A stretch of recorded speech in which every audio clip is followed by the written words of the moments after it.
Hey everybody, Roger Levin here with your orthodontic practice production pearl of the week.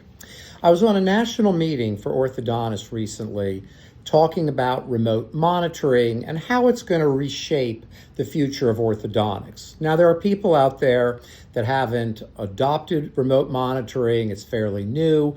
The majority haven't adopted it yet, but I am of the belief, for whatever it's worth, that it's going to become the majority of practices. And practices are going to be hybrid. There'll be some traditional methods of ortho treatment, and then there'll be a lot of remote monitoring, and it is going to grow and get better and better and better. Well, having said that, the question is, why is remote monitoring so different? And the answer is, it's a different way of doing orthodontics. It's not a slight modification. You need a new system. And what's going to be uncomfortable is finding out that you have open chair time in two different ways. I'll be right back to that.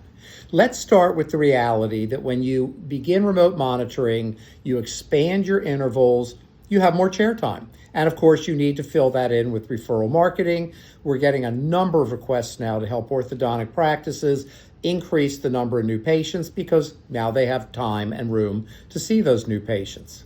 But let's go back to the two versions of open chair time. The first is you're going to find a lot of open chair time as you expand the intervals. And in remote monitoring, you never know who needs to come in when. But when you're scheduling, you always want to base it on mathematical formulas. This is how Levin Group's always done it. We've worked with hundreds and hundreds of orthodontic practices to put it in place. And now with remote monitoring, it's a little different because you can't say that every patient will be coming in every 6 weeks, 8 weeks, 10 weeks.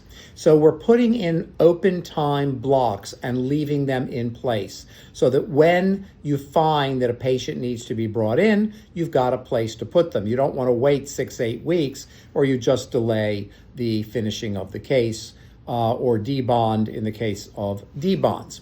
Now, the second version of open chair time is that you will not fill it in at all. You're going to have sometimes not filled in. This is going to drive you crazy. Why?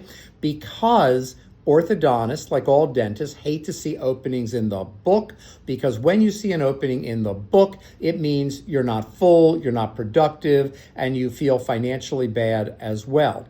But if you've grown 30% because you filled in a lot of the capacity, even if you don't fill in 20% of the new capacity, you're still up 30%. It's a new psychology, a new mentality. Get used to it. Basically, you're going to produce more, have more profit and more income and more open chair time if you implement remote monitoring properly. I endorse it wholly. I'm in favor of it. I think it's one of the biggest breakthroughs in orthodontics since the introduction of aligners all the way back in 2004. As always, I wish you increased practice production and referrals every year, and I'll see you next week.